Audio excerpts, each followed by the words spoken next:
Salaspils siltums ir centralizētās siltumapgādes uzņēmums, kas nodrošina siltumapgādes pakalpojumu Salaspils novadā.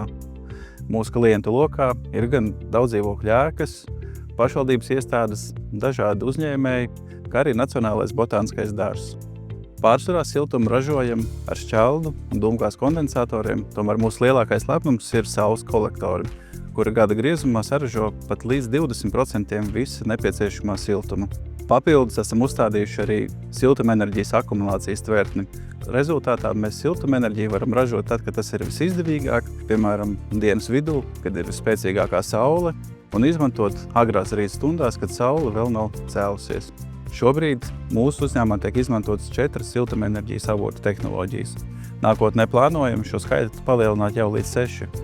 Mēs ieviesīsim 2 dažādas siltumsūkņu tehnoloģijas, kas iegūs atlikumu siltumu no datu centra, kā arī gaisa ūdens siltumsūkņu.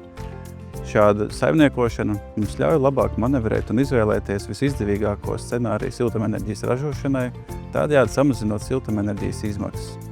Uzņēmums atbilst liela elektroenerģijas patērētāja statusam, un Salaspils siltums izvēlēja certificētu energopārvaldības sistēmu jeb ISO 50001, kas apliecina uzņēmuma ilgtermiņa pieeju, nepārtraukti sekot līdzi energoresursu patēriņam, analizēt datus un veikt uzlabojumus ikdienas darbībā.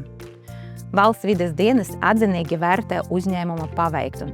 Tiek ieviestas modernas tehnoloģijas, kas ļauj racionāli izmantot energoresursus, kā arī uzņēmums aktīvi iesaistās daudzdzīvokļu māju siltināšanas procesos. Vienlaikus tiek nodrošināta neefektīva gazificēto dzīvojumu rajonu pieslēgšanā centralizētai siltuma apgādei, kas veicina drošāku, ekonomiskāko un videi draudzīgāku siltuma apgādi. Vides prasību ievērošana mūsu uzņēmumā nav tikai formalitāte. Mēs esam ieviesuši arī energopārvaldības sistēmu, kas liek mums katru gadu, katru mēnesi, nedēļu un pat dienu sekot līdz mūsu energoefektivitātes rādītājiem un arī kurināmā patēriņam. Tas kurināmais, kurš netiek lieki izmantots, emisijas nerada vispār.